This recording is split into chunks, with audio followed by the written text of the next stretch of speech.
Close your eyes for a moment. Picture Medusa. What do you see? Snakes writhing where hair should be, eyes that could turn flesh to stone, a face twisted in rage or frozen in terror. A monster lurking in a cave at the edge of the world, waiting to petrify anyone foolish enough to look upon her. And then, inevitably, you see him. Perseus, the hero, the golden boy blessed by gods, holding up her severed head like a trophy, blood still dripping from her neck. This is the Medusa we know, the Medusa of nightmare and warning, the creature so hideous that even her reflection could kill. The villain who needed to be slain so that heroes could prove themselves and collect their rewards.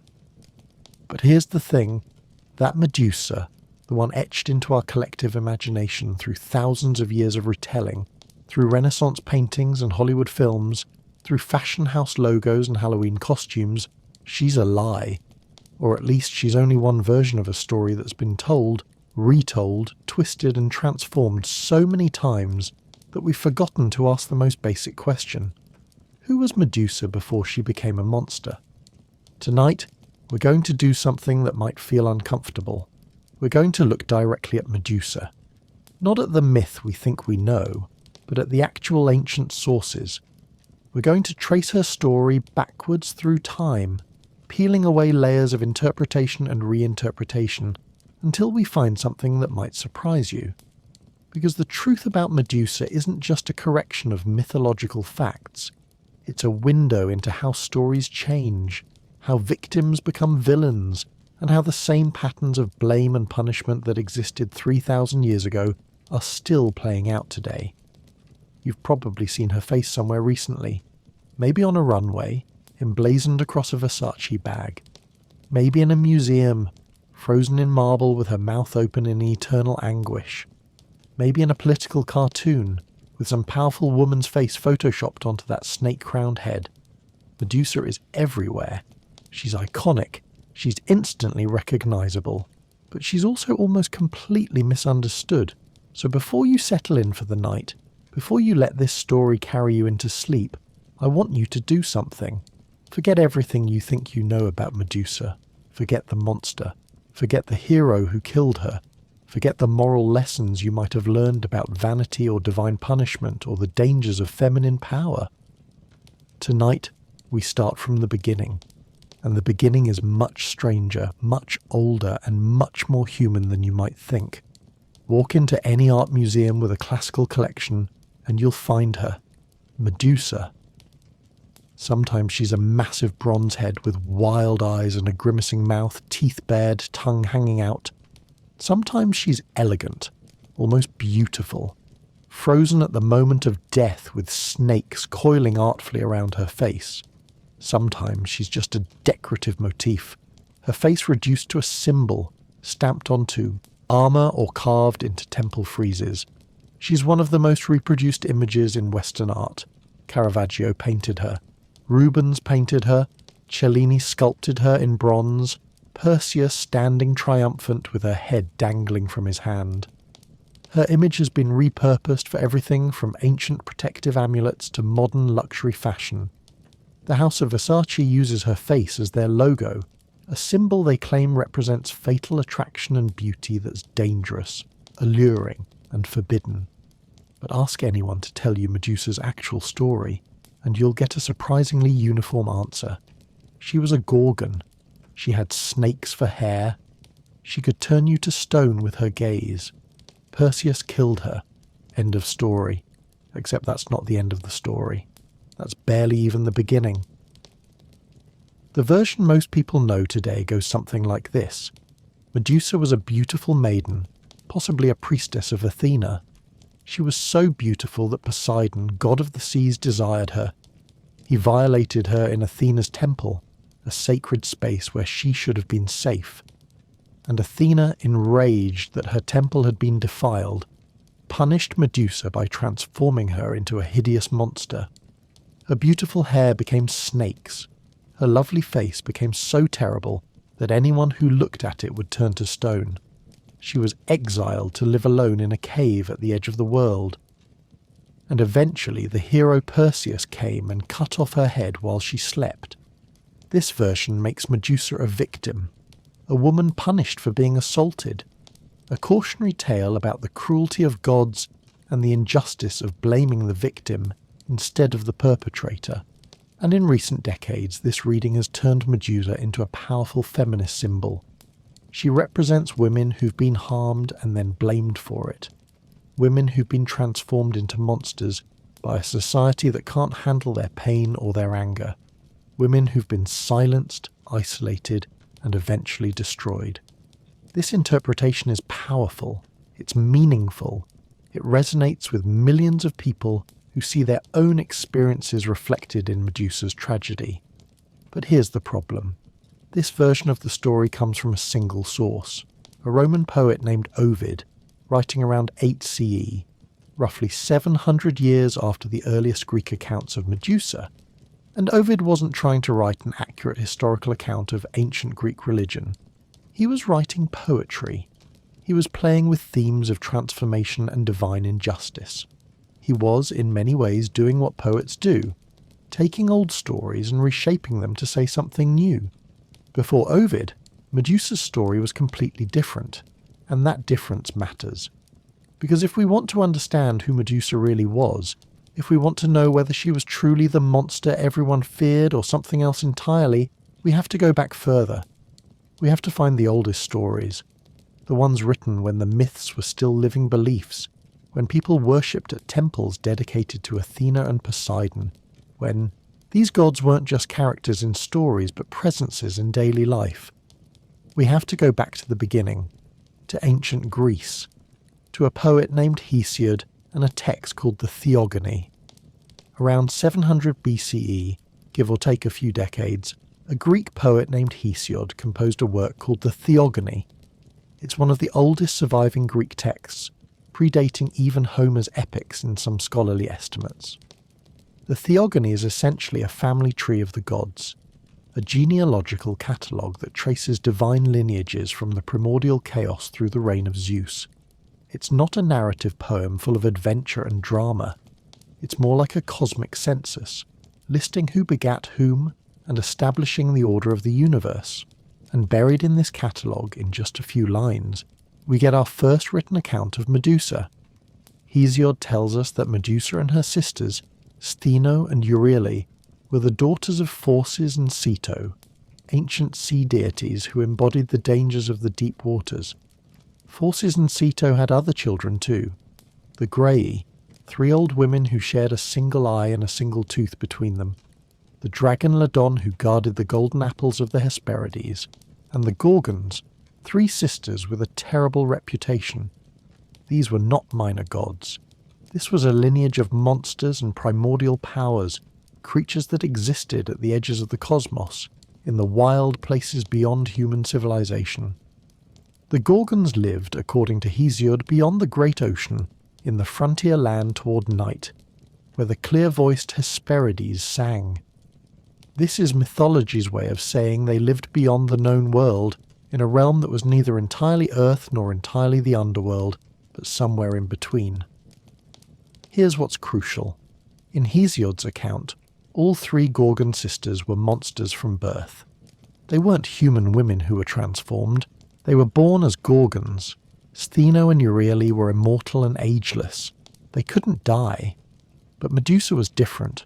Medusa was mortal. She could die.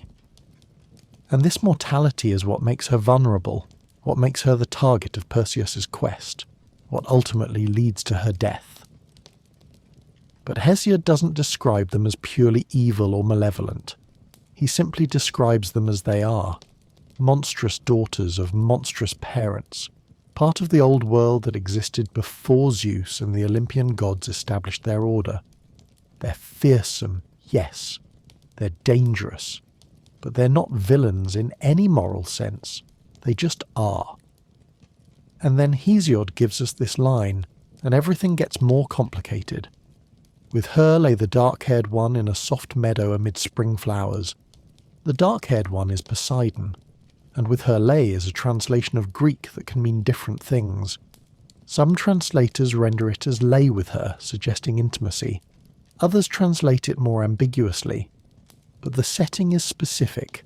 a soft meadow, spring flowers. This is pastoral language, the kind of description usually reserved for gentle, romantic encounters in Greek poetry. There's no mention of violence, no mention of a temple, no mention of Athena's rage, just Medusa and Poseidon in a meadow of flowers. And here's the next crucial detail. And when Perseus cut off her head, there sprang forth great Chrysaor and the horse Pegasus.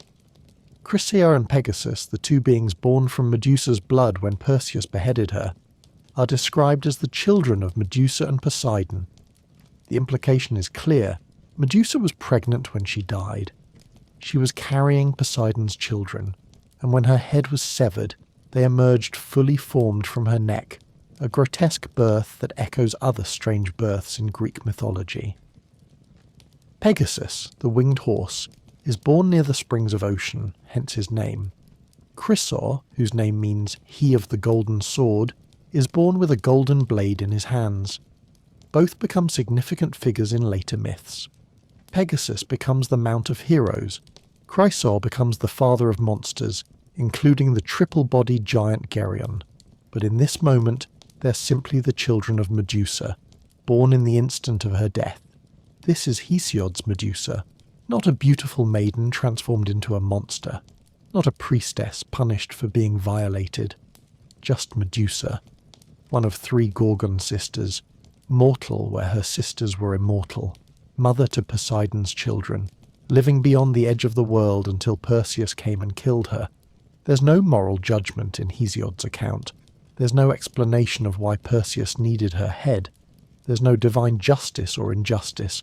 Medusa exists. She encounters Poseidon. She becomes pregnant. She's killed. Her children are born. That's the story. But even in this sparse account, we can see something important. Medusa had a relationship with Poseidon. Whether it was consensual or not is genuinely ambiguous in the Greek. The phrase lay with her could imply mutual participation. The meadow setting suggests romance rather than violence, and nowhere in Hesiod is there any suggestion that this encounter was forbidden, that it violated sacred space, or that anyone was punished for it. Hesiod was writing around 700 BCE. His account represents the oldest layer of Medusa's mythology that we can access, and in this earliest version, Medusa is not a victim. She's not a cautionary tale. She's simply one of the primordial monsters who populated the world before heroes came to slay them. She's dangerous because that's what Gorgons are. She dies because heroes kill monsters. That's how the story works. But stories never stay the same. They evolve. They adapt. They get retold by different people in different contexts for different purposes. And as we move forward through Greek history, through the Archaic period into the Classical period, we start to see Medusa change. Not in the stories themselves, which remain fairly consistent, but in how she's depicted, in how people thought about her, in what she meant. If you want to understand how the Greeks really thought about Medusa, you can't just read the texts. You have to look at the art. Because while the written accounts remained relatively sparse and consistent for centuries, the visual representations of Medusa underwent a remarkable transformation. In the earliest Greek art, from the Archaic period roughly spanning the 7th and 6th centuries BCE, Medusa is terrifying. Not beautiful turned hideous, but fundamentally monstrous from the start. Archaic Gorgons had certain distinctive features: a wide face, almost mask-like in its flatness, a huge grinning mouth, lips pulled back to reveal enormous teeth or tusks, eyes wide and staring, often with a wild, rolling quality that suggested madness or divine possession, a protruding tongue, sometimes fanged, always prominent, and yes, snakes, though in the earliest depictions these were sometimes just curling locks that suggested serpents rather than actual reptilian coils. These Gorgon faces appeared everywhere in archaic Greek art, on temples carved into pediments and metopes, on shields and breastplates as protective devices, on pottery decorating vases and cups. The Greeks called this image the Gorgoneion, the Gorgon's face, and they used it as an apotropaic device. something meant to ward off evil by being more terrifying than whatever threatened you. It's the ancient equivalent of putting a fierce guard dog warning on your gate. You're saying, this place is protected by something so fearsome that you should be afraid to approach. The logic was simple. If Medusa's gaze could turn you to stone, then an image of Medusa's gaze could turn away evil spirits, harmful magic, and bad luck. It was sympathetic magic. Fight monsters with monsters. But here's what's fascinating. Even in this early period, the Gorgonian wasn't necessarily about Medusa specifically. It was about the power of the Gorgon face itself, the terror of the direct gaze, the protective magic of something too terrible to face. Medusa, Stheno, and Euryale weren't always distinguished from each other. They were three versions of the same primal fear. Then, sometime around the 5th century BCE, something started to change. Classical Greek art, the stuff you think of when you picture ancient Greece, the elegant red figure pottery and the perfectly proportioned marble sculptures, began to depict Medusa differently. She still had the snakes. She still had the terrifying power. But her face became human, beautiful even. The poet Pindar, writing in the early 5th century BCE, describes Medusa as fair-cheeked. Fair-cheeked. That's not the adjective you use for a monster, that's the adjective you use for a beautiful woman.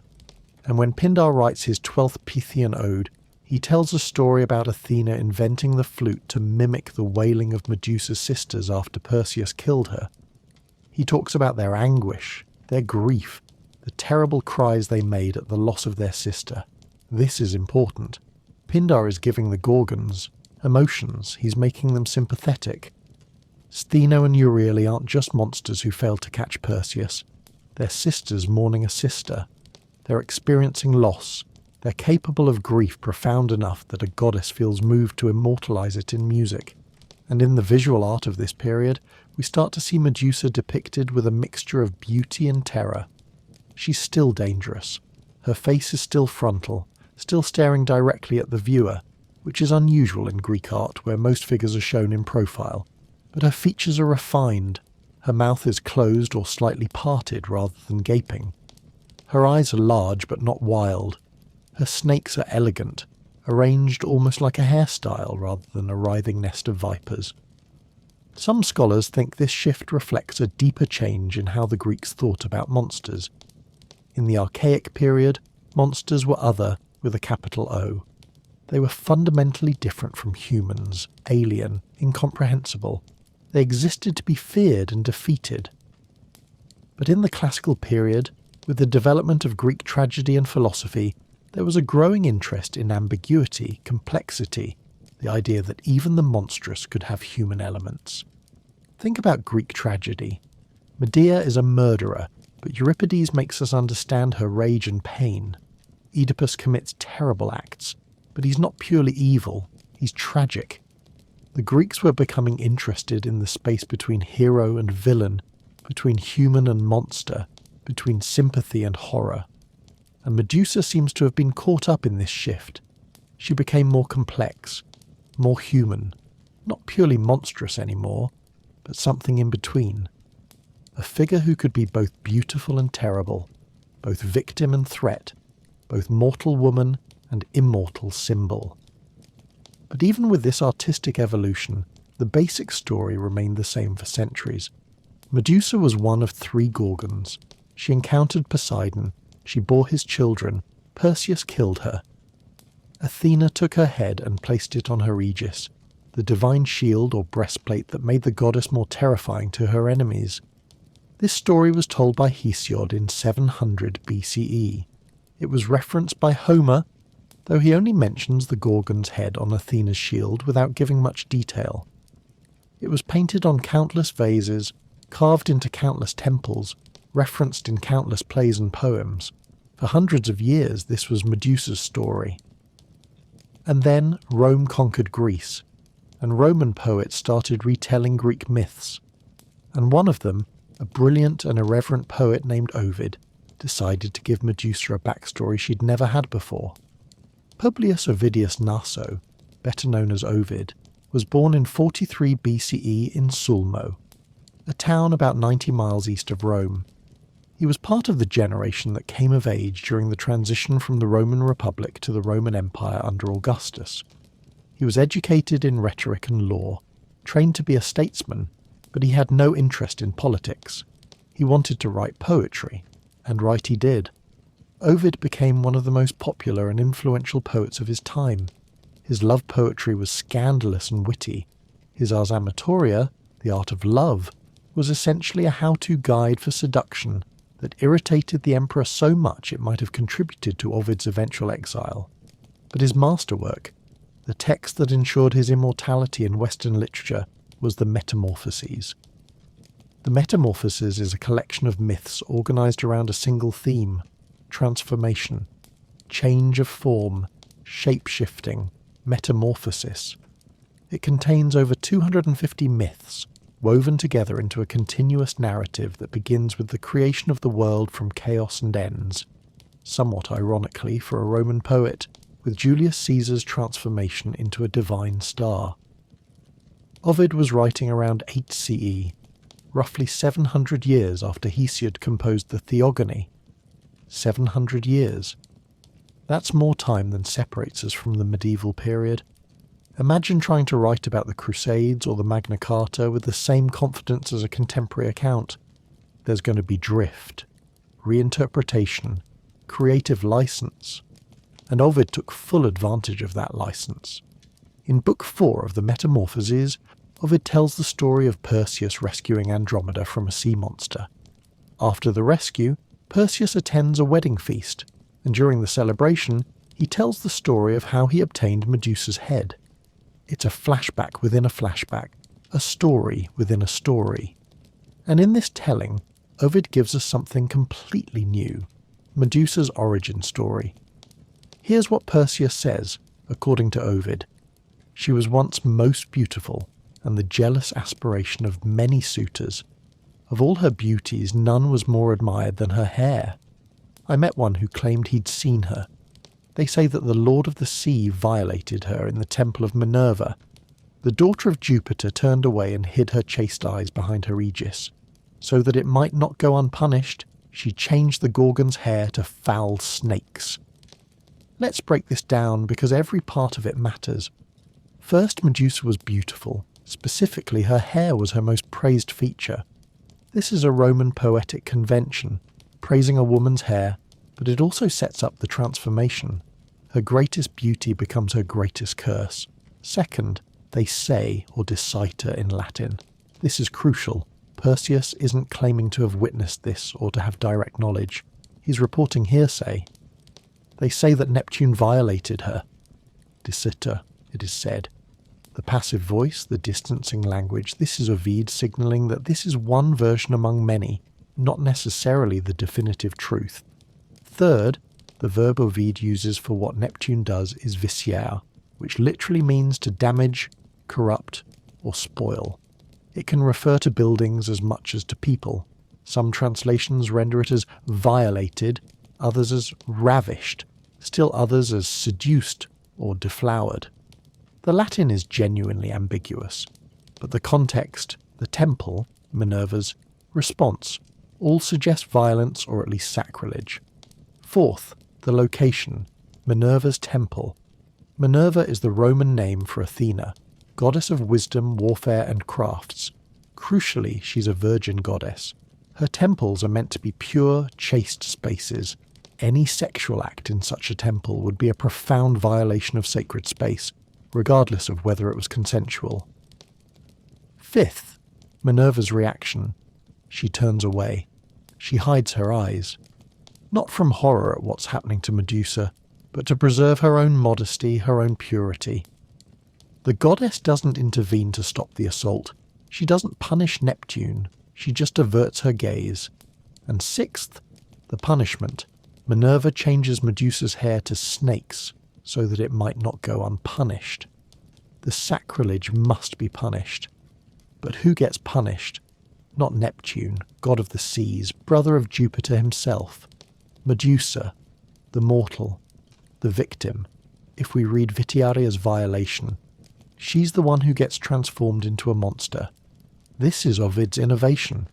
This backstory doesn't exist in any earlier Greek source, not in Hesiod, not in Pindar, not in any of the tragedians or mythographers whose works survive. This is Ovid creating something new by combining elements of the myth with themes he explores throughout the Metamorphoses. The cruelty of gods, the injustice of divine punishment, the vulnerability of mortals in a world ruled by immortals who act on whim and desire. But here's the thing, Ovid wasn't necessarily trying to make a feminist point about victim blaming, though modern readers absolutely see it that way. He was working within the conventions of Roman elegy and Augustan poetry, which often featured powerful men pursuing beautiful women and divine beings exercising their power over mortals. He was telling a tragedy, yes, but he was also telling a story that his Roman audience would recognise: the dangerous beauty, the vengeful goddess, the hero who triumphs. And crucially, this story is told by Perseus, the man who killed Medusa, the hero of the tale. He's recounting her backstory almost casually, as an interesting detail in his own adventure. Medusa's tragedy is reduced to the origin of the weapon he used to defeat his enemies. She's not a person with a story of her own. She's a tool, an object. Even in the telling of her victimization, she's objectified. But Ovid's version had staying power. It was memorable. It was dramatic. It added psychological depth to what had been a fairly straightforward monster-slaying tale.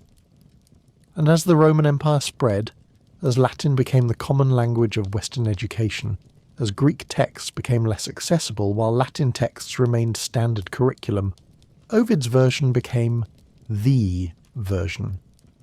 When medieval monks copied manuscripts, they copied Ovid. When Renaissance artists painted mythological scenes, they referenced Ovid. When early modern poets retold Greek myths, they were often reading Ovid's Latin, not Hesiod's Greek. Ovid became the filter through which Western culture understood classical mythology. And so Medusa the victim, Medusa the punished maiden, Medusa the woman cursed for being assaulted, became the dominant narrative, not because it was the original story, not because it was what the Greeks believed, but because a Roman poet 7 centuries later thought it made for better poetry. The question is, what do we do with that? If you dig into scholarly articles about Medusa, particularly recent ones influenced by feminist theory and classical studies, you'll find an interesting tension. On one hand, many scholars celebrate the reclamation of Medusa as a symbol of victimization and female rage, using Ovid's version as the foundation for this reading. On the other hand, those same scholars often acknowledge that Ovid's version is late, possibly invented, and not representative of earlier Greek tradition.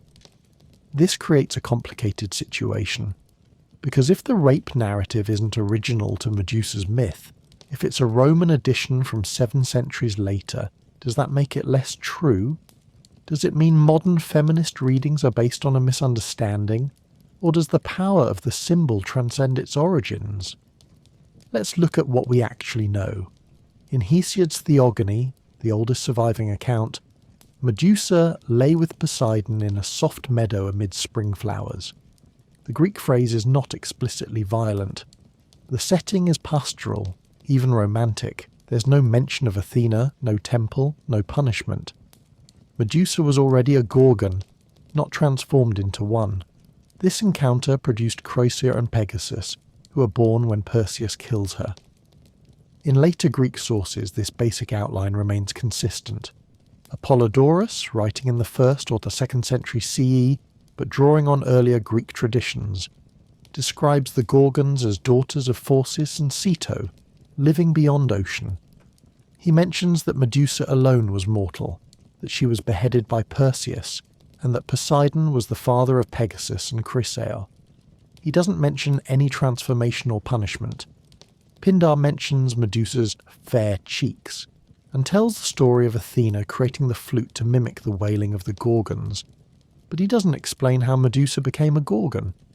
He seems to assume she was born that way. The only source that gives us the transformation story, the rape in the temple, the punishment by Athena, is Ovid. And Ovid frames it as hearsay. They say. He's not claiming divine authority or eyewitness testimony. He's reporting a story that's circulating, possibly one he invented himself for dramatic effect. Some scholars have argued that the priestess element, the idea that Medusa was a priestess of Athena, must have existed in earlier Greek tradition, even if it's not explicitly stated in surviving texts.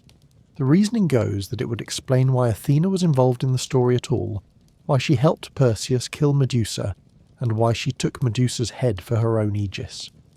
If Medusa had been one of her priestesses, if there had been some violation of sacred duty or sacred space that would give Athena motivation.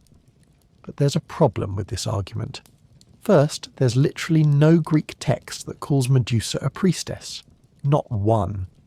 Ovid doesn't call her a priestess. He calls her a beautiful maiden whose hair was admired. The priestess detail seems to be an even later addition, possibly medieval or early modern, an assumption made by readers trying to fill in gaps in the story.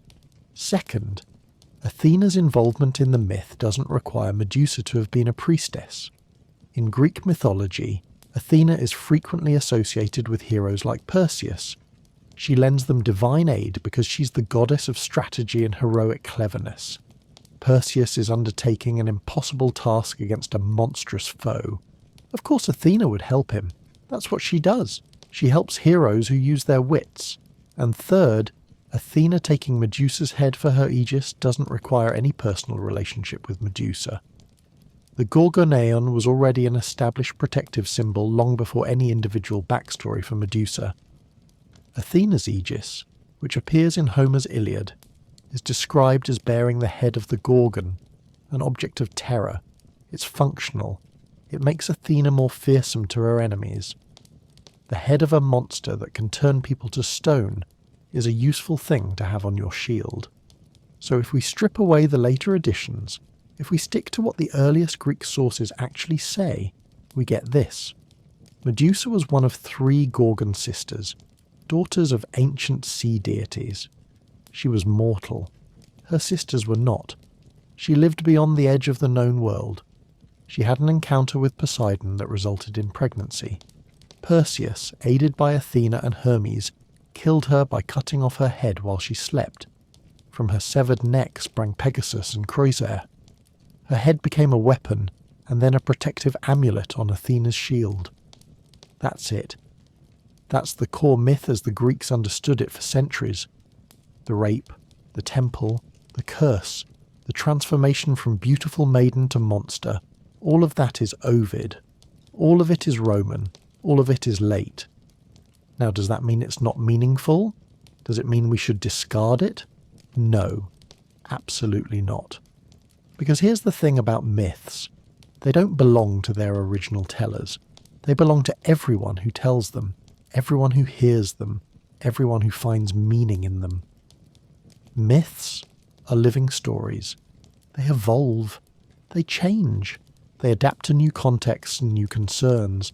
And Ovid's version, invented or not, has become the dominant version in Western culture for the last 2,000 years. Billions of people have encountered Medusa through that lens. Her transformation from victim to monster, the injustice of punishing the assaulted rather than the assailant, the symbolism of a woman turned literally monstrous by male violence and female complicity. All of this has profound cultural power. You can acknowledge that it's not the original story while still recognizing its truth. Because the truth of a myth isn't always about historical accuracy. It's about what the story reveals, what it represents, what it makes visible. And what Ovid's Medusa makes visible is a pattern that has repeated across cultures and centuries. The tendency to blame victims, especially female victims, especially for sexual violence. The tendency to transform violated women into figures of shame and disgust. The tendency to celebrate the men who destroy them as heroes. Whether or not the real Medusa was raped in a temple, whether or not the real Medusa was ever human, millions of real women have experienced the kind of transformation Ovid describes. Not literal snakes in their hair, but the social death of being marked, blamed, isolated, and ultimately sacrificed to maintain the honour of men and the purity of institutions. Ovid's Medusa is a myth, but it's a myth that tells a truth.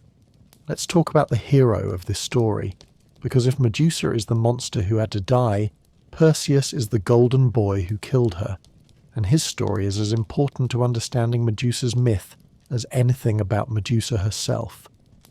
Perseus was the son of Zeus and Danae, a princess of Argos.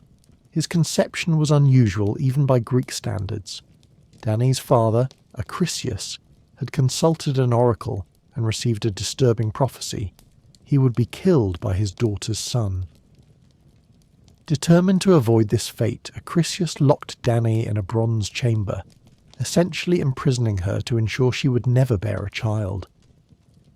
But Zeus, king of the gods, had other plans. He transformed himself into a shower of gold and infiltrated Danae's prison, impregnating her.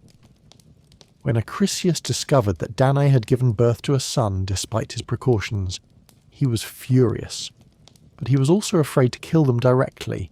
Killing your daughter and grandson might anger the gods more than letting a prophecy play out. So Acrisius did what seemed like a compromise. He locked Danae and infant Perseus in a wooden chest and cast them into the sea. It should have been a death sentence, but the gods protected them.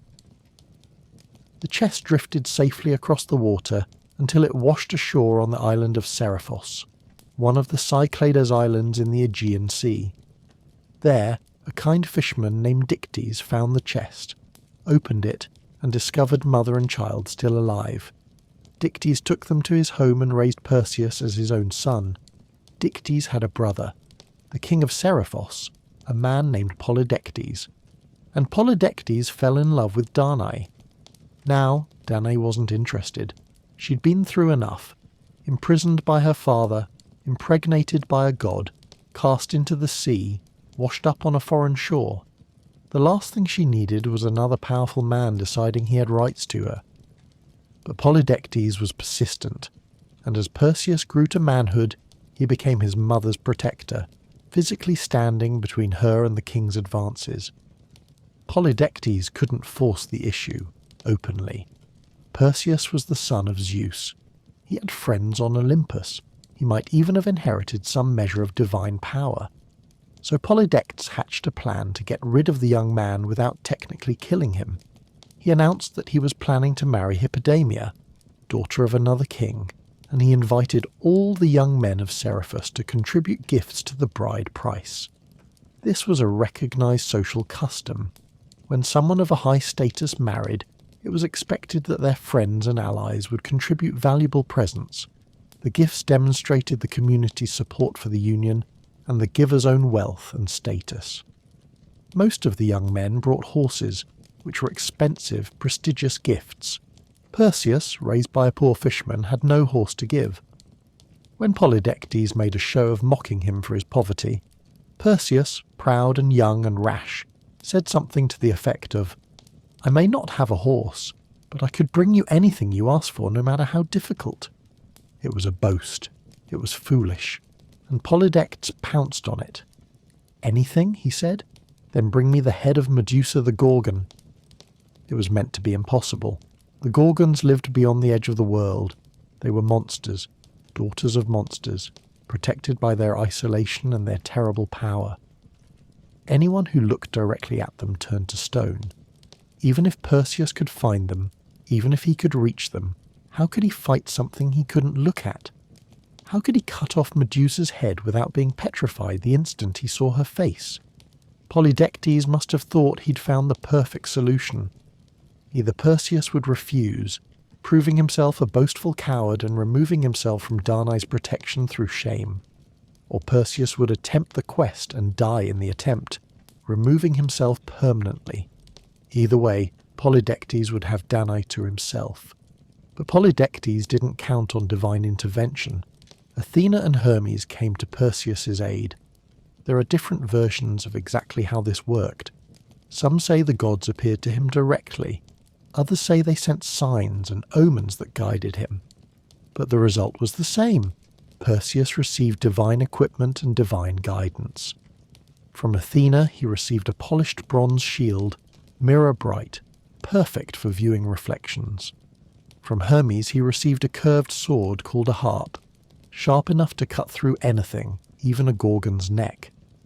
And then he was directed to find the Grey sisters, the old women who shared a single eye and a single tooth between them. The Greyer were, like the Gorgons, daughters of Phorcys and Ceto. They were ancient, grey from birth, and they knew secrets about the deep places of the world.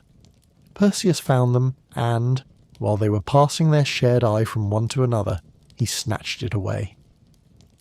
Blind without their eye, desperate to have it returned, the Grey told Perseus what he needed to know: where to find the Gorgons, and where to obtain 3 more essential items: the winged sandals that would let him fly, the cabesis, a magical bag that would contain Medusa's head safely, and the helm of Hades, the cap of invisibility that would let him escape after the deed was done.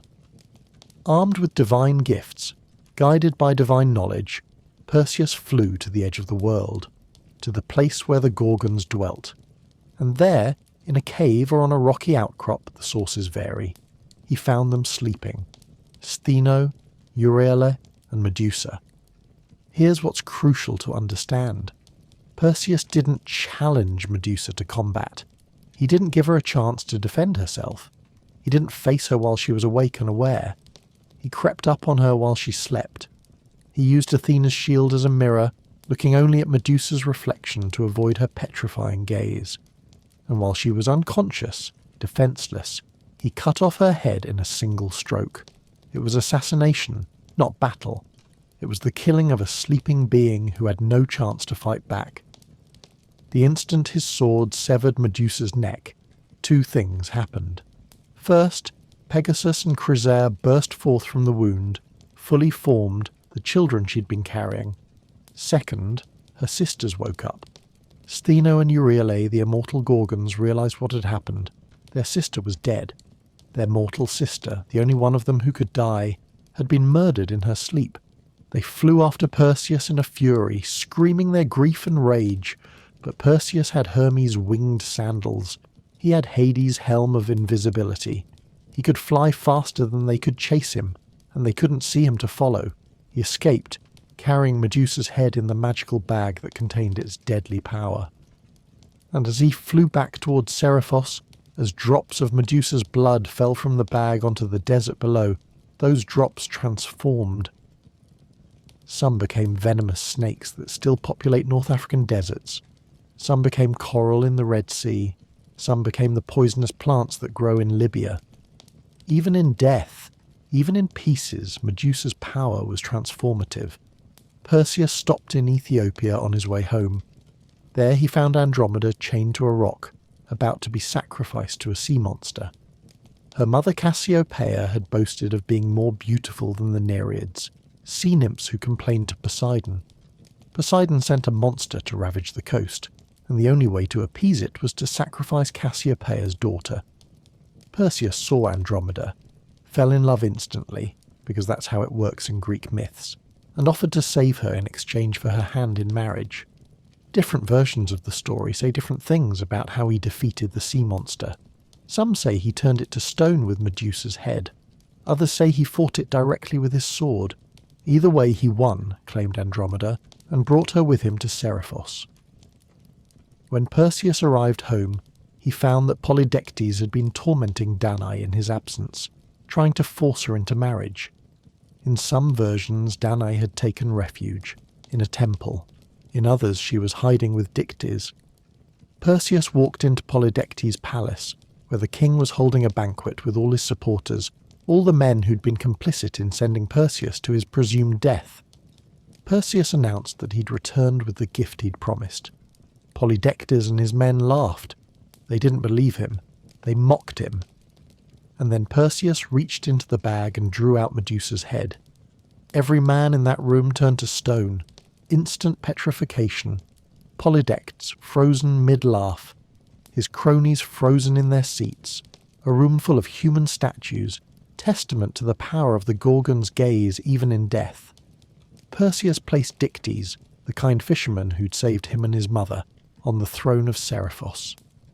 Then he took Medusa's head and gave it to Athena, who set it on her aegis, her shield or breastplate, where it would terrify her enemies forever.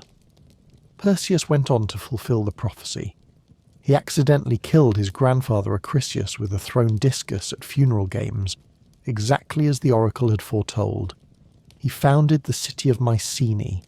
He became a king, a hero, an ancestor of other heroes. His story was told and retold, celebrated in art and literature, and Medusa's head, it became an object, a weapon, a trophy, a symbol, but never again a living being with her own story, her own voice, her own agency.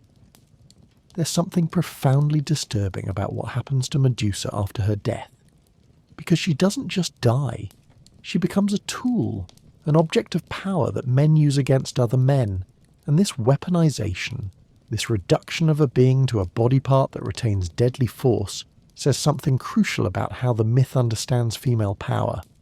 Think about it. Medusa's power, her defining characteristic, is her gaze. Looking at her turns you to stone. This power is so absolute, so terrifying, that even heroes can't face her directly. You can't fight it. You can't negotiate with it. You can't overcome it through strength or skill. You can only avoid it by refusing to meet her eyes, by looking away, by seeing her only as a reflection. This is often read as a metaphor for the dangers of female sexuality, particularly in Freudian interpretations where Medusa represents castration anxiety and the terror of the female genitals. Sigmund Freud wrote an essay called Medusa's Head, where he argued that the severed head represented decapitation as a symbol of castration, and that the snakes were phallic symbols meant to terrify men. According to Freud, Medusa's petrifying gaze represents the moment a boy sees female genitals and fears that he too might lose his penis, frozen in terror at the sight of what he lacks. This interpretation has been thoroughly critiqued by feminist scholars, and for good reason. It centers male psychology completely. It reduces Medusa to a projection of male fears. It makes her, even as a symbol, subordinate to male anxieties. She has no existence independent of how she affects men. But there's another way to read the power of Medusa's gaze.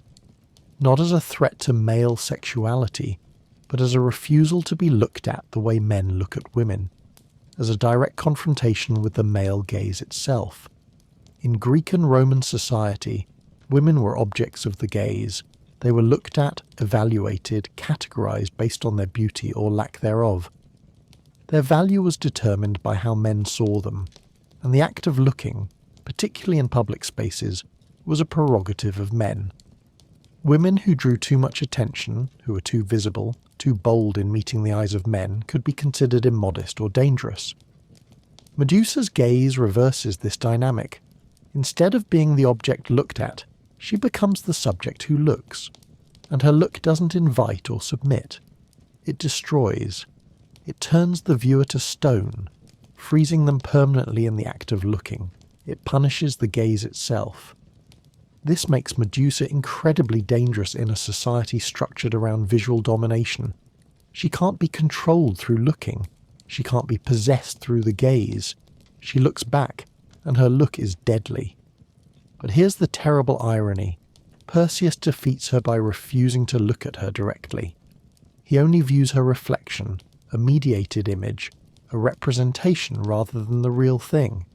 He controls her by controlling how he sees her, by putting a layer of distance between his gaze and her presence. And then, once she's dead, once she can't look back anymore, her head becomes safe to use as a weapon. Perseus uses Medusa's head to turn Polydectes and his men to stone. He uses it to defeat Phineus, his romantic rival for Andromeda, turning him and his supporters into statues. In some versions, he uses it to petrify the Titan Atlas, who refused him hospitality, transforming the giant into a mountain range that still bears his name. Everywhere Perseus goes, he wields the power of Medusa's gaze, but now it's his power. He controls when and where and whom to petrify. The severed head is the perfect symbol of co-opted power. Medusa's agency is completely removed. She can't choose whom to look at. She can't refuse to exercise her power. She's literally just a head in a bag, pulled out when convenient, pointed in the direction of an enemy, then put away again. She's been transformed from an autonomous being into a passive weapon, and then Athena takes the head and puts it on her aegis. In some versions, this is described as an honour, as Medusa being given immortal significance by becoming part of the goddess's equipment. But think about what this means. Athena, a goddess, takes the head of a mortal woman and mounts it on her chest like a decoration, like a trophy, like a hunting prize. The Gorgonean, the image of Medusa's face on Athena's aegis or on shields and armour in general, became one of the most widespread symbols in Greek and Roman culture. It appeared everywhere, on temples, on public buildings, on coins, on household items. It was apotropaic, meaning it warded off evil. The logic was that if Medusa's face could turn flesh to stone, an image of that face could turn away bad luck, evil spirits, and hostile magic. But consider what this means in practice. Medusa's face, which in life was something to be avoided, something too terrible to look at directly, becomes in death something that must be looked at constantly. It's reproduced endlessly. It decorates the most mundane objects. It becomes just another design motif, stripped of its original terror, reduced to a symbol that people can buy and sell. This is what happens when you turn a being into an object. You can do anything with it. You can put it anywhere. You can make it mean anything you want it to mean. And Medusa, who once lived beyond the edge of the world, who bore the children of a god, who possessed power so absolute that even heroes feared to face her, becomes nothing more than a face on a shield, a decoration, a logo. 2,000 years later, the fashion house Versace will put that face on handbags and dresses, selling it as a symbol of luxury and dangerous glamour. They'll market it to people who've never read the myths, who just recognise the snake-haired woman as an icon of expensive taste. Medusa will be reduced even further, from sacred symbol to commercial brand. This is the final indignity. Not just to be killed, not just to be weaponized, but to be commodified. To have your face, your image, your story sold for profit to people who don't know or care what any of it meant. For most of Western history, Medusa's story was told the same way. Monster, hero, triumph. It was Perseus' story, not hers. She was an obstacle he overcame, a trophy he collected, proof of his courage and divine favour. Even when Ovid's version became dominant, even when she had a backstory as a violated victim, that backstory was always secondary to the main event. Her death at Perseus' hands. But in the 20th century, something began to shift. As feminist movements gained strength, as women began systematically re-examining history and mythology from perspectives that centered women's experiences rather than men's achievements, Medusa started to look different. Not like a monster who deserved to die, but like a victim who was punished for being victimized, isolated for being powerful, and destroyed for being dangerous to the established order. One of the first and most influential feminist reinterpretations came from French theorist Hélène Cixous in her 1975 essay, The Laugh of the Medusa. Cixous was part of a movement in French feminist philosophy that sought to reclaim women's voices, bodies and stories from patriarchal narrative structures. Her essay, originally titled Le Rire de la Méduse, became a manifesto for what she called écriture féminine, women's writing. Cixous argued that men had created the myth of Medusa as monstrous, specifically because they feared female power and female sexuality. They made her into something terrifying to discourage women from embracing their own strength. But Cixous wrote, if women dared to look at Medusa directly, if they refused to accept the male narrative about her, they would discover something transformative. You only have to look at the Medusa straight on to see her, and she's not deadly, she's beautiful, and she's laughing. This was revolutionary. Sixers was saying that the monster was never really monstrous. The terror was something imposed by male interpretation, male fear. If women looked at Medusa themselves without that filter, they would see a sister, a woman who laughed, a woman who lived. The essay called for women to write their own stories, to claim their own voices, to refuse the narratives that had been imposed on them. It used Medusa as a symbol of this refusal, this reclamation. Medusa, who had been silenced by death and objectified in art, could be brought back to life through women's words. Throughout the late 20th century, artists and writers began doing exactly that. They started retelling Medusa's story from her perspective. They started asking questions the traditional myths never addressed. What did Medusa think? What did she feel? What was her experience of being transformed, isolated, hunted, killed? What would she say if she could speak?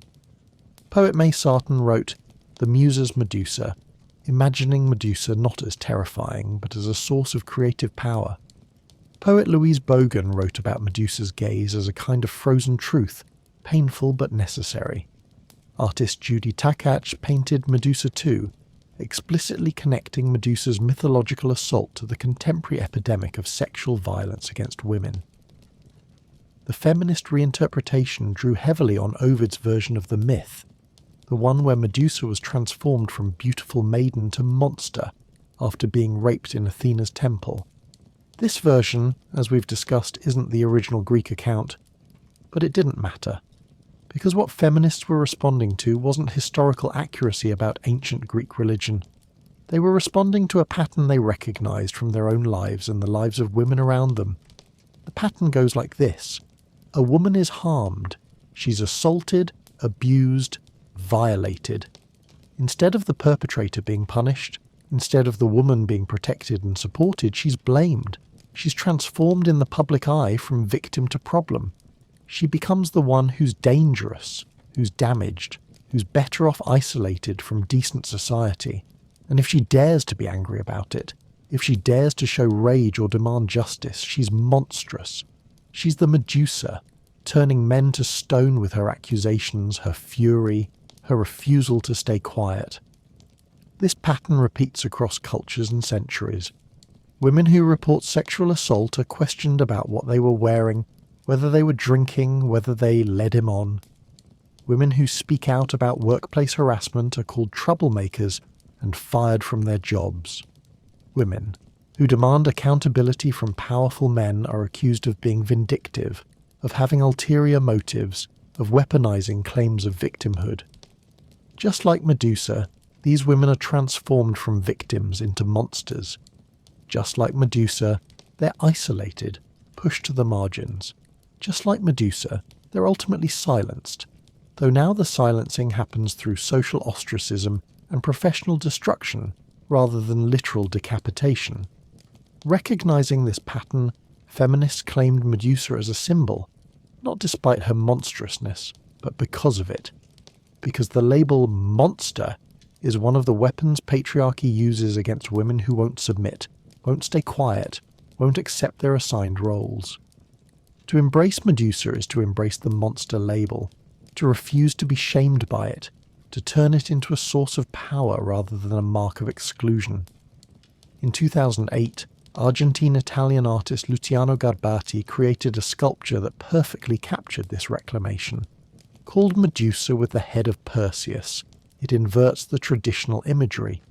Instead of Perseus holding Medusa's severed head, we see Medusa, beautiful and naked, standing with Perseus's severed head in her hand and a sword in the other. She's not crouching or retreating, she's standing tall, defiant, victorious. The sculpture was created in Garbati's studio in Buenos Aires, but it didn't become widely known until 2018, when images of it went viral during the Me Too movement. Suddenly, this image of Medusa victorious resonated with millions of people who saw in it a reversal of the usual narrative, a reclaiming of power, a refusal to accept the role of passive victim.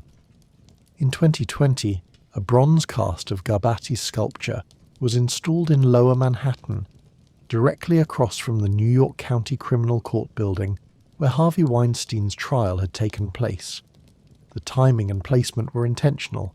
Here was Medusa standing guard outside a courthouse, representing survivors of sexual assault. The women who'd been called liars and attention seekers and worse, the women who'd been blamed for their own violations, the women who'd been metaphorically transformed into monsters for daring to speak. The sculpture became a pilgrimage site. People took photos with it, left flowers at its base, posted tributes online. Medusa had become not just a symbol of victimization, but a symbol of triumph, of survival, of refusal to be silenced. But the feminist reclamation of Medusa isn't without complications, because while Ovid's version gave feminists a powerful narrative about victim blaming and transformation through trauma, it's still not the original story. The Greek Medusa, Hesiod's Medusa, wasn't a beautiful maiden punished for being raped. She was a primordial monster from birth. The rape narrative is a Roman addition, possibly invented wholesale by Ovid. Does this matter? Some feminist scholars argue yes, that we should be careful about basing our symbols on late, possibly invented versions of myths, especially when those versions come from male authors working within patriarchal literary traditions. They argue that reclaiming Medusa based on Ovid's version means accepting a male poet's framing of her story, even if we're reinterpreting that framing. Others argue no, that myths belong to everyone, that they evolve, and that the meaning we find in a story doesn't depend on whether it's original or authentic. Ovid's Medusa, invented or not, has been the Medusa for 2,000 years. Billions of people have encountered her through that version. The patterns of victim blaming and female monsterization that the myth illuminates are real, whether or not they were part of ancient Greek religion. There's no simple answer. But what's undeniable is that Medusa has become one of the most powerful symbols in contemporary feminist discourse. Her face appears at protests. Her name is invoked in discussions about sexual violence and female rage. Artists continually reimagine her. Writers continually retell her story. Activists continually use her image to represent the fight for justice. From monster to victim to symbol to icon, Medusa has been transformed more times than perhaps any other figure in classical mythology. And each transformation tells us something not just about her, but about the people doing the transforming, about what they fear and what they value, about who they think deserves to be a hero and who deserves to die. Let's step back for a moment. We've talked about different versions of Medusa's myth. We've talked about how she was depicted in art, how she was weaponized in death, how she's been reclaimed as a feminist symbol. But there's a deeper question here, one that goes beyond any individual version of the story. Why does this myth exist at all? What purpose does it serve? What does it tell us about power and gender and violence and blame? Whether we're reading Hesiod's version or Ovid's version, whether Medusa was born a monster or transformed into one, whether her encounter with Poseidon was consensual or violent, certain elements remain constant across all tellings. Medusa is powerful. Her gaze turns flesh to stone. Even the gods acknowledge this power, which is why Athena wants her head for a weapon, why Perseus needs divine assistance to defeat her. This power makes her dangerous. It makes her a threat. Medusa is female, not just biologically but symbolically. She represents a kind of feminine power that can't be controlled through the usual mechanisms of patriarchal society. She can't be seduced or persuaded or intimidated into submission. The power of her gaze means she can't be dominated through looking, through the male gaze that objectifies and controls women. Medusa is isolated. Whether she was exiled to the edge of the world or lived there by birth, she exists beyond civilization, beyond the reach of social bonds and obligations. She doesn't participate in the community of gods and men. She's outside, other, beyond, and Medusa is killed by a hero, not in fair combat, not in self-defense, but through trickery and divine assistance while she's sleeping. Her death is celebrated. Her killer is rewarded with fame, a kingdom, a beautiful wife. Her head becomes a trophy, then a tool, then a symbol. These elements form a narrative pattern that repeats across cultures and time periods.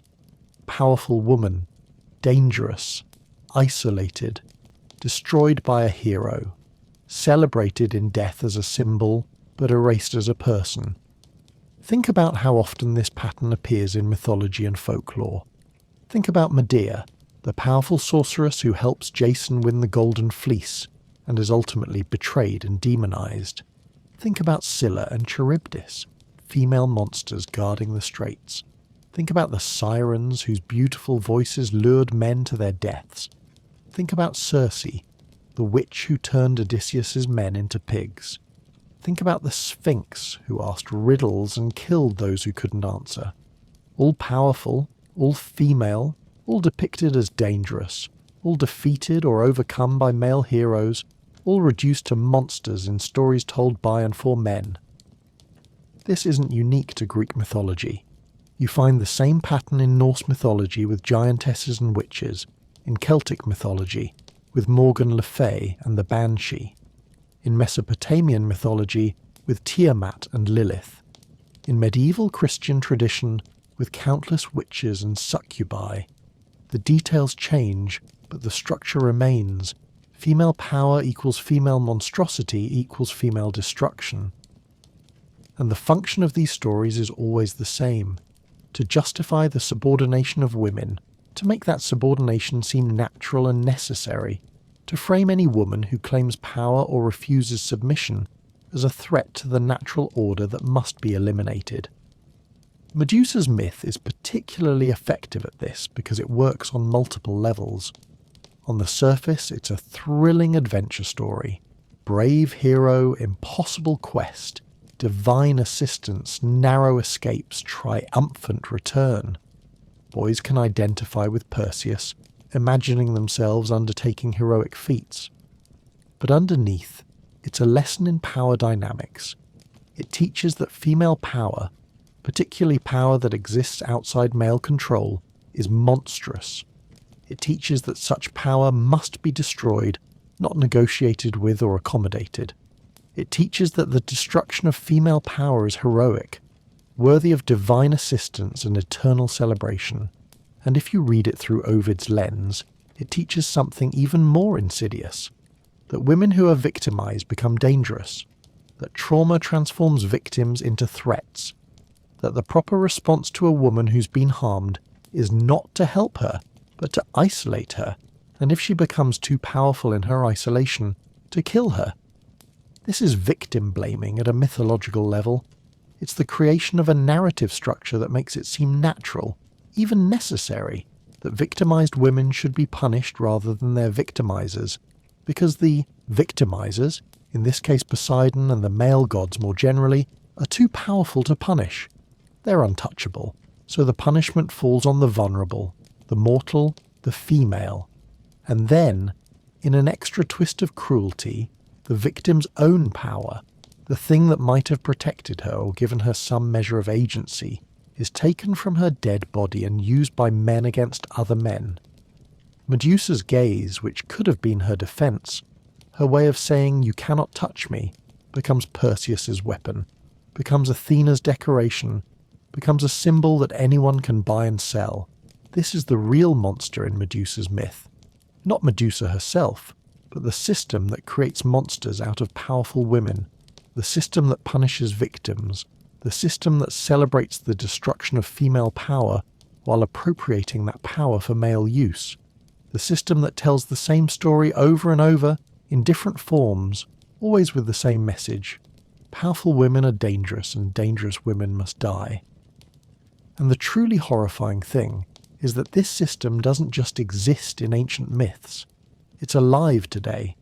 It's functioning right now, in courtrooms and boardrooms and social media platforms, anywhere women try to claim power or speak about harm done to them. Think about how we talk about women in positions of political power. They're too ambitious, too aggressive, too shrill, too unlikable. The same qualities that are praised in male politicians become evidence of monstrosity in female politicians. Hillary Clinton was repeatedly depicted with snakes in her hair, compared to Medusa, because she dared to run for president. Angela Merkel, Theresa May, Nancy Pelosi, the same treatment. Powerful women becoming symbolic Gorgons, their faces photoshopped onto Medusa's snake-crowned head. Think about how we talk about women who report sexual assault. What were you wearing? Were you drinking? Did you lead him on? Why did you wait so long to report? The victim is interrogated, investigated, her credibility questioned, her motives examined. Meanwhile, the accused often receives sympathy, concern for his career, his reputation, his future. The woman is transformed from victim to problem, from person who was harmed to person who causes harm by speaking. Think about how we talk about angry women, women who express rage at injustice. They're hysterical, they're overreacting, they're man-haters. Their anger isn't legitimate grievance, it's proof of their irrationality, their unfitness for serious discourse. The anger itself becomes the problem, not the things that provoked it. Just as Medusa's petrifying gaze becomes the problem, not Poseidon's assault or Athena's punishment. The patterns haven't changed. The myth is still being enacted, just with different characters, different settings, but always the same structure. Powerful woman, dangerous woman, monstrous woman, destroyed woman. Understanding this, understanding how deep these patterns run and how consistently they appear across time and culture, makes Medusa's story not just an ancient myth but a mirror. We can see ourselves in it. We can see the systems we live within. We can see how little has changed despite thousands of years of supposed progress. But we can also see something else. We can see that myths aren't fixed. They can be reinterpreted, reclaimed, transformed. If Ovid could add a backstory 7 centuries after Hesiod, if Renaissance artists could reimagine Medusa as beautiful, if 20th century feminists could reclaim her as a symbol of resistance, then we can continue that work. We can keep telling new versions. We can keep asking whose perspective is centered, whose voice is heard, whose story matters. We can ask, what if Medusa had never been a monster at all? Walk through any major city and you'll find her. Not in museums, though she's there too, frozen in marble and bronze, but in unexpected places, graffitied on walls in feminist slogans, tattooed on arms and backs as symbols of survival, printed on t-shirts and tote bags sold at protests, projected onto buildings during demonstrations, carved into jewellery that women wear as talismans of protection, not against evil spirits, but against a society that still tries to silence and diminish them. Medusa is everywhere today. But she means something different than she did in ancient Greece, or Renaissance Italy, or Victorian England. She's been transformed again, not by male poets or artists this time, but by the people who see themselves reflected in her story. For survivors of sexual assault, Medusa represents the journey from victim to survivor, to someone who refuses to be defined by what was done to them. The transformation from maiden to Gorgon mirrors the transformation trauma causes, the way violation can make you feel monstrous, unrecognizable to yourself, powerful and terrible and isolated all at once. But Medusa doesn't stay passive in that transformation. She becomes dangerous. She petrifies. She protects herself through the very power that makes others fear her. For women in male-dominated fields, Medusa represents the double bind of power. Be too soft and you're not taken seriously. Be too hard and you're a bitch, a harpy, a monster. Medusa said, "Fine, I'll be a monster. I'll be the thing you fear, and you won't be able to touch me." For women dealing with anger, with rage at injustice and inequality and everyday degradation, Medusa represents the permission to be angry, to not smile, to not make others comfortable, to look directly at the people who've harmed them and refuse to look away, refuse to make it easier, refuse to pretend everything's fine. The petrifying gaze becomes the unflinching witness, the woman who won't let you forget what you did. Medusa has become a symbol of agency reclaimed, of refusing to accept the narratives imposed on you, of transforming pain into power, vulnerability into strength, victimhood into survival. but she's also become something more. Complex because contemporary discussions of Medusa don't all agree on what she means or should mean. Some feminists embrace her as a symbol of righteous anger and protective power. Others worry that celebrating a figure defined by male violence and male narratives, even when reclaimed, keeps us trapped in responding to patriarchal stories rather than creating our own.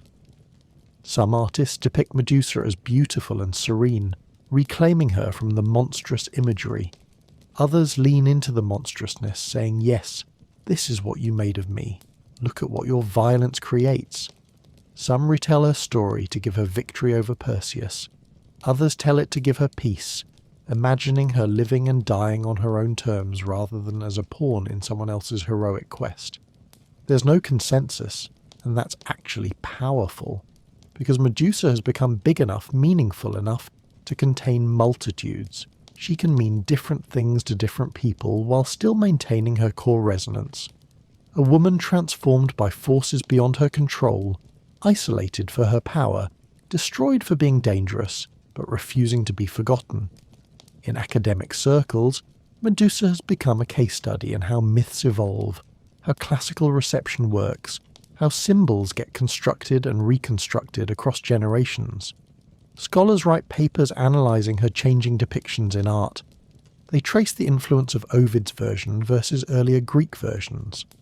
They examine how different cultures adapted the Gorgon myth for their own purposes. In popular culture, Medusa keeps appearing in new forms. She's a character in Percy Jackson novels, reimagined for young readers navigating their own transformations and discovering their own power. She's a villain in video games and comic books, sometimes pure monster, sometimes tragic figure. She's invoked in song lyrics and poetry.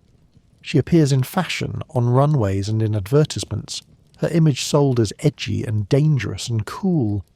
And in activism, particularly around sexual violence and gender equality, Medusa has become a rallying cry. When Luciano Gabbatti's sculpture, Medusa with the head of Perseus, was installed in Manhattan, it became a gathering place for survivors and supporters. People held rallies there. They took photos holding signs that said things like, "Believe survivors" and "Me too." Medusa wasn't just a symbol anymore. She was a monument to collective resistance, a physical marker of the refusal to stay silent. This is what myths do when they're truly alive. They adapt. They respond to the needs of the people telling them. They become containers for contemporary anxieties, hopes, struggles. And Medusa, despite being created 3,000 years ago, is more alive now than ever. But there's a question we have to ask.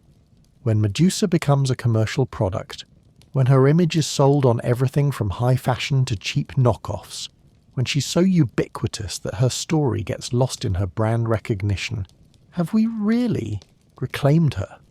Or have we just found a new way to objectify her, a new way to turn her into a thing to be consumed? When Versace puts Medusa's face on a handbag and sells it for thousands of dollars, are they honouring the myth or exploiting it? When influencers wear Medusa jewellery without knowing who she was or what she represented, is that democratisation of classical culture or erasure of meaning?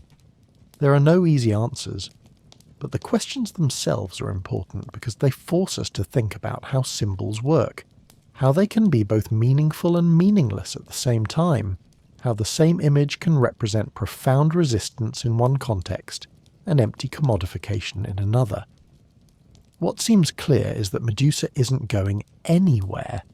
She's too useful, too powerful, too flexible a symbol to abandon.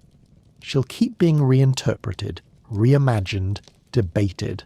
She'll keep appearing in new forms, new media, new contexts, and each generation will find in her something that speaks to their particular moment, their particular struggles.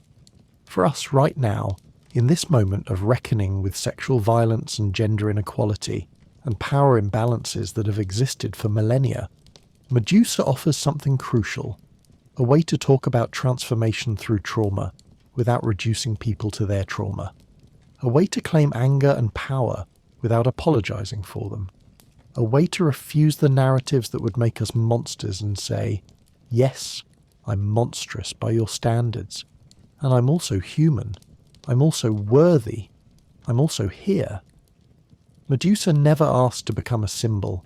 In the myths, she just wanted to exist, to live in her distant home with her sisters, to carry her children, to use her power for her own purposes. But she was killed, objectified, turned into a tool, and then a symbol. And now, thousands of years later, people are trying to give her back what was taken. Her story, her voice, her right to be more than what was done to her. That work isn't finished. It probably never will be. But it matters, because every time someone retells Medusa's story with sympathy and understanding, every time someone sees her as more than a monster, every time someone refuses the narrative that says powerful women must be destroyed, they're doing more than just reinterpreting an old myth. They're changing the story we tell about who deserves to be heard, who deserves to live, who deserves to be remembered as human. So here we are, at the end of a journey through 3,000 years of myth and art and interpretation and reinterpretation. We started with a simple question. Who was Medusa before she became a monster? And the answer, as you've probably realised, is complicated. Because there isn't one Medusa. There are dozens, hundreds, maybe thousands. There's Hesiod's Medusa, born a Gorgon, daughter of sea deities, mother of divine children. There's Ovid's Medusa, beautiful maiden transformed by divine punishment for being victimized. There's the Medusa of Greek art, shifting from hideous to beautiful across centuries. There's Perseus's Medusa, the trophy and the weapon. There's Athena's Medusa, the face on the shield. There's the commercial Medusa, the fashion house logo. There's the feminist Medusa, symbol of female rage and survival. Each version tells us something about the people who created it, about the times they lived in, about what they feared and valued and believed, about how we construct monsters and heroes, about how we assign blame and celebrate victory, about who gets to tell stories and whose stories get told. But if we're looking for the truth, if we're trying to understand what Medusa's myth really means, we have to acknowledge something uncomfortable. She was never real. She's a story, a character, a symbol, and symbols mean what we make them mean. The Greeks made her mean primordial danger, the wild chaos that existed before civilization, the monster that heroes must overcome to prove themselves. The Romans made her mean beautiful innocence punished, divine injustice, the vulnerability of mortals before the whims of gods. Renaissance artists made her mean aesthetic beauty even in horror, the power of art to find grace in the grotesque. Freud made her mean castration anxiety. Feminists made her mean female rage and survival. Marketers made her mean luxury and danger and sex appeal. She's all of these things and none of them. She exists in the space between myth and meaning, between story and symbol, between what was written and what we read into what was written. But here's what we can say with certainty. Medusa was never just a monster. Even in the earliest versions where she was born a Gorgon, she was still mortal, still capable of bearing children, still subject to death in a way her immortal sisters weren't. She had relationships. She had a home. She had a life, however strange and distant from human experience. And in later versions, she was explicitly a victim. Someone who was harmed and then blamed for being harmed. Someone who was transformed against her will and then killed for the transformation she didn't choose. Someone whose power was taken from her dead body and used by the people who destroyed her. That's the version that resonates today. Not because it's more historically accurate, we've established it's not, but because it illuminates something true about how power works, how gender works, how violence works, how blame works. It reveals patterns that existed in the ancient world and still exist now. The pattern of victim blaming. The pattern of punishing women for being assaulted rather than punishing their assailants. The pattern of transforming victimized women into social monsters, isolating them, silencing them, and ultimately destroying them while celebrating their destruction as heroic. The pattern of appropriating female power for male use. The pattern of reducing women to objects, symbols, products to be bought and sold. These patterns are the real monsters. Not Medusa herself, not any individual woman, but the systems and structures that create monsters out of human beings and then profit from their monstrousness. Understanding this is important because it helps us see how the same myths, the same narrative structures, keep repeating. How we're still telling stories about dangerous women who need to be defeated. How we're still celebrating the men who defeat them. How we're still turning victims into villains and calling it justice. But understanding this also opens the possibility of change. Because if myths are stories we tell ourselves about how the world works, then we can tell different stories. We can center different perspectives. We can ask different questions. Instead of asking how Perseus defeated the monster, we can ask who Medusa was before anyone called her monstrous. Instead of celebrating her death, we can mourn it. Instead of using her head as a weapon, we can imagine giving her voice, her story, her humanity back. This is what contemporary retellings and reinterpretations are trying to do. They're not changing the historical record. There's still only one Theogony and one Metamorphoses, but they're changing how we engage with that record. They're saying, these are not neutral stories. They were created by specific people in specific contexts to serve specific purposes, and we can choose different purposes. We can choose to tell stories where female power isn't monstrous, where victimized women aren't transformed into threats, where anger at injustice is recognized as justified rather than condemned as hysteria, where the destruction of a living being isn't celebrated as heroism. We can choose to look at Medusa directly, to see her as more than snake-haired horror or perfect victim, to understand her as a symbol of everything we fear about female power and female pain and female rage, and to ask why we fear those things, why we've been taught to fear them, who benefits from that fear.